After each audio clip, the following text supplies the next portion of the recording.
For more on this story, we can bring in Rochelle Ferguson Bouyahi from our International Affairs Desk. Rochelle, let's start with this military unit called CAPSAT. What is it? Oh, good question, Karis. It's interesting to take a moment to stop and, delve a little bit more into CAPSAT. It's an elite military unit, as you've said. They currently are on the outskirts of the capital, Antananarivo.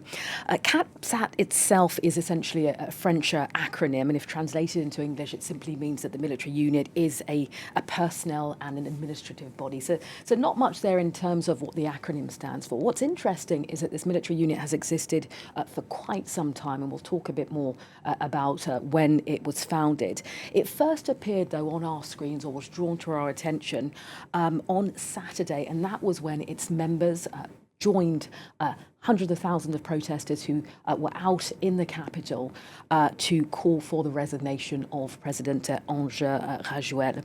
So, that's where we kind of saw them again back on our screens celebrating with demonstrators. Now, the group's leader name is Michael Ranjanerin. Now, he has confirmed that CAPSAT has suspended all of the democratic institutions in the country. Well, I should say most of the democratic institutions in the country. The Constitutional Court is no more for the time being, neither is the Electoral Commission. What they have kept in place, however, is the lower house of Parliament and the National Assembly. And you remember on Tuesday, the lower house of Parliament, 2/3 of members there voted for the resignation, or for the impeachment, I should say, of the president. And there's a reason that those two institutions have been kept in place. Now, in terms of how we move forward with this, Rajnarin has told reporters that a committee led by the military is set to rule the country for the next 2 years, alongside a transitional government and several other organisations which will be formed, in addition to new elections being held. There's one key question that I think we should touch on is this a coup or not? Now, I wrote down, a definition of a coup, which is ultimately a decisive exercise of force in Parliament, especially the violent overthrow or the alteration of an existing government by a small group. If you listen to what the CAPSAT colonel said a couple of days ago, that was that his military hasn't performed a coup ultimately. What they have done is listen to protesters' calls. It's interesting to note the language. There's a real careful attention not to use the word coup. And one of the reasons, as I touched on earlier, is because for CAPSAP, the lower house of Parliament already voted for an impeachment. So for them, there's some legitimacy there. It hasn't just come from the army, but it's equally come from a political body within the country.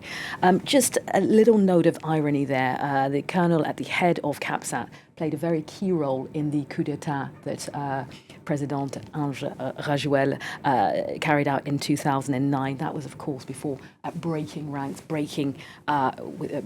with him last week. So a bit of irony there to see that ultimately the CAPSAT has decided to go against the current president. Pretty spectacular developments then that we've seen in the past few days. Remind us of how we got here and about that protest movement that really led to all of this. As you say, spectacular or dramatic is a couple of the words that we could use to describe what's going on in Madagascar currently. This Gen Z Madagascar protest. They started off at Karis on the 25th of September, a few hundred people out in the streets. Their particular concern at that moment was the fact that there was very poor access to electricity and water. And on one particular day, that access was out of reach for about 12 hours straight. So that was the initial cause of hundreds of people out on the streets. We've seen since then a real gathering of momentum, particularly last weekend when the largest number of demonstrators were out on the street.